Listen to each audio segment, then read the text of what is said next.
Batakhali short boundary ইট cricket tournament final এক মহোৎসবের মুহূর্ত। আজকের এই প্রাণবন্ত সন্ধ্যায় বাতাখালী তরুণ প্রজন্মের উদ্যোগে আয়োজিত শর্ট বাউন্ডারি ইট ক্রিকেট টুর্নামেন্টের চূড়ান্ত ফাইনাল খেলা উপলক্ষে উপস্থিত সকলকে জানাই আন্তরিক অভিনন্দন। আজকের এই সন্ধ্যা কেবল একটি খেলার ফাইনাল নয়, এটি বাতাখালীর তারুণ্যের এক শক্তির প্রকাশ। খেলাধুলা আমাদের সমাজকে একত্রিত করে, উৎসাহ যোগায় এবং আমাদের তরুণদের সঠিক পথে চালিত করে। এই আনন্দময় পরিবেশকে আরও গৌরবোজ্জ্বল করে তোলার জন্য আমাদের মাঝে উপস্থিত হয়েছেন এলাকার সম্মানিত অতিথিবৃন্দ। আপনাদের মূল্যবান উপস্থিতি ও আশীর্বাদ এই টুর্নামেন্টের গুরুত্ব অনেক বাড়িয়ে দিয়েছে।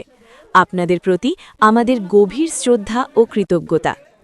বিশেষভাবে ধন্যবাদ জানাই মাঠে উপস্থিত আমাদের উৎসাহী দর্শকদের। আপনাদের উপস্থিতি, হাততালি আর উল্লাসই এই টুর্নামেন্টের আসল শক্তি। আপনারাই আমাদের খেলোয়াড়দের প্রেরণা। আপনাদের কারণেই এই ফাইনালটি একটি মহোৎসবে পরিণত হয়েছে। ফাইনালের দুই দলের খেলোয়াড়দের জন্য রইল অফুরন্ত শুভকামনা। আমরা আশা করি আপনারা শেষ বল পর্যন্ত লড়াই করে একটি স্মরণীয় খেলা উপহার দেবেন। সর্বোপরি এই সফল ও সুশৃঙ্খল আয়োজনের নেপথ্যে যার অনন্য ব্যবস্থাপনা আমাদের বিশেষভাবে উৎসাহিত করেছেন, তিনি হলেন মোর্শেদ আলম। তার অক্লান্ত পরিশ্রম ও প্রচেষ্টাকে জানাই আমাদের বিশেষ সম্মান ও ধন্যবাদ। খেলাধুলা হোক বাতাখালীর তারুণ্যের জয়গান।